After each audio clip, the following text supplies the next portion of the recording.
Get ready. Mr. Deputy Speaker, sir, may I, with your permission, intervene and say a few words in regard to the various matters that have been discussed.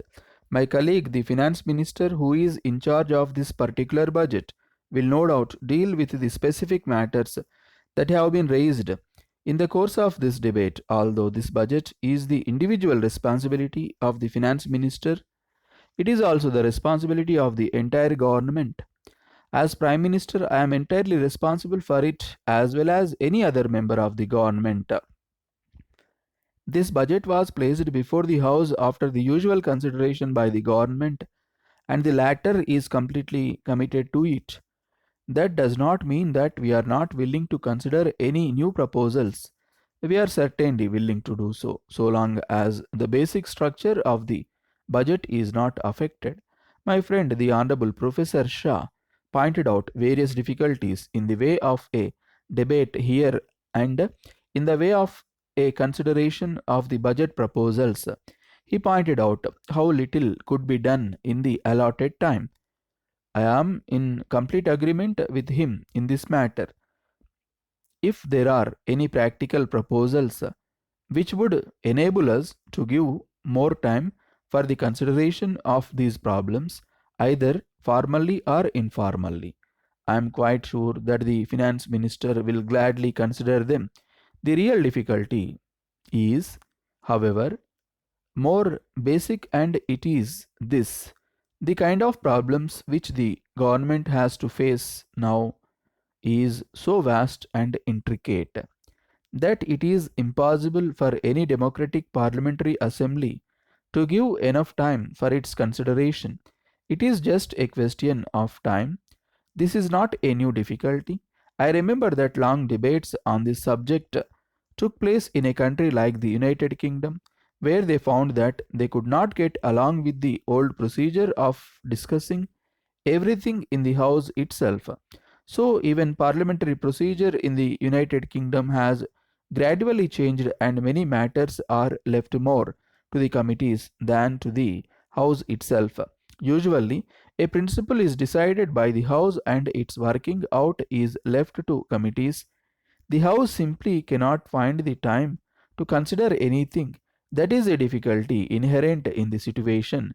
If we can find a remedy for it, it will be good for us. We will also set an example to other democratically included countries who are seeking such remedies. In spite of the fact that Parliament is in continuous session, it is not able to find time to consider in detail all the important matters that come up.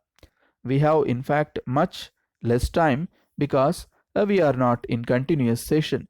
I suppose our sessions will inevitably become longer and longer so as to enable us to deal with more and more problems and have more and more discussions. Anyhow, I have stated what the difficulty is at present, though I am in sympathy with what Professor Shaw said.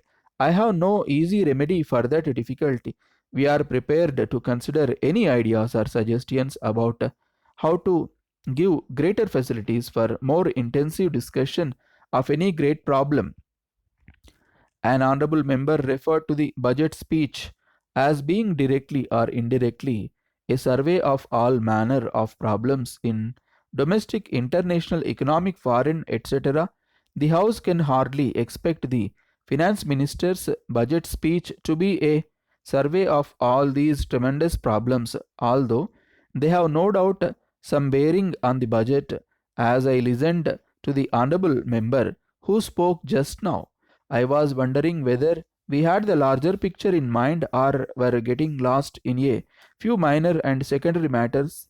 For instance, having referred to the government's extravagance, the honorable member went on to say certain things in regard to our bringing forward a bill for giving pension to the president that signified to me an approach which I would call 100% wrong.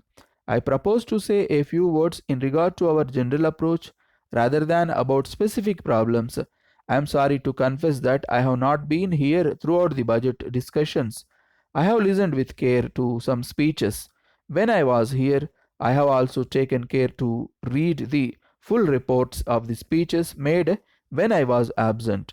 I have found a lot of criticism to the effect that the government is not functioning efficiently. I am in entire agreement with a large measure of what was said by respected friend and colleague Acharya Kripalani. Nevertheless, I must disagree with many of the conclusions that he arrived at. Of course, it is possible to pick out many things in the doings of this government with which one may not agree. Honorable members have every right to look at the present picture of the country critically. Criticism is useful and desirable in keeping the government up to the mark. At the same time, one has to see the full picture, one has to balance things, one has to realize that the problems we have to face are difficult and intricate ones for which we cannot find easy solution. We have to compare our problems with those of other countries. We have to look for the common factor and find out how far our problems are due to our own failings and how far due to world conditions. There are many aspects to the problem which we have to consider.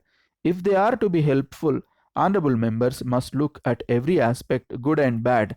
They must try to understand the basic problem that faces the country before they start to find a solution. There is a good deal of talk about inefficiency and corruption. To a great extent, this criticism is valid.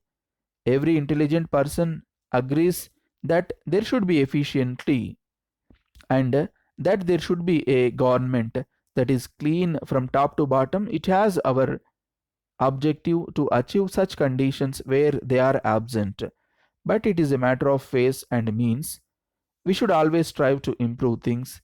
We should invite the cooperation of other people in doing so. We should approach this problem in constructive way.